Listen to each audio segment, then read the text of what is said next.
আমরা একটা ধারাভাষ্যকারের খোঁজ পেয়েছি। চৌধুরী জাফরুল্লাহ সাহেবের মতন একদম সেম টু সেম উনি ভাষ্যকার দিতে পারেন। আমরা ওনার সাথে যাব, চলেন আপনাদেরকে নিয়ে যাই। আসসালামু আলাইকুম ভাই। জি, ওয়ালাইকুম সালাম। জি ভাইয়া, ভালো আছেন? জি, আমি আপনার ব্যাপারে একটা কথা শুনেছি। আহ, আপনি নাকি চৌধুরী জাফরুল্লাহর মতো ভাষ্যকার দিতে পারেন আসলে ধারাভাষ্যকার। পারে কিনা যাই না, মানুষ টুকিটাকি বলে, আচ্ছা এই আচ্ছা আর আচ্ছা, কি। যদি একটু আমাদেরকে আপনার পারফরমেন্সটা এখনই দেখাতেন। একটু শোনাতে হবে? জি, একটু শুনলে আচ্ছা, ভালো হতো। যেহেতু রিকোয়েস্ট করতেছেন, জি জি। এখনই শুরু হয়ে যাবে দ্বিতীয় ম্যাচ। আমরা দেখতে পাচ্ছি সবাই যার যার প্রান্তে চলে গেছেন।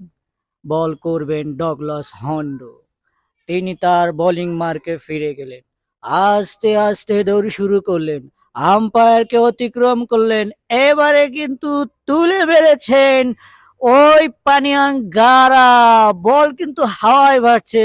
না না, শেষমেশ চালুবন্দি করলেন। আরো একটি উইকেটের পতন। এবারে নামবে মাঠে রতন। খুব সুন্দর, খুব সুন্দর, খুব সুন্দর হয়েছে। Thank you so much, thank you so much. আসলে দর্শকের উদ্দেশ্যে যদি কিছু বলতে হয়, আসলে আমাদের অনেকেরই মানে আশেপাশে অনেকেই আছে যে তাদের ভিতরে এত প্রতিভা, এটা আসলে আপনি খুঁজে না পেলে মানে না দেখলে বুঝতে পারবেন না। তো এটা আমি রমজান ভাইয়ের কাছ থেকে দেখে খুবই ভালো লাগলো। তো আবারও কখনো কোনো একটা ভিডিওতে চলে আসবো। ভালো থাকবেন। এই পর্যন্ত, আল্লাহ হাফেজ।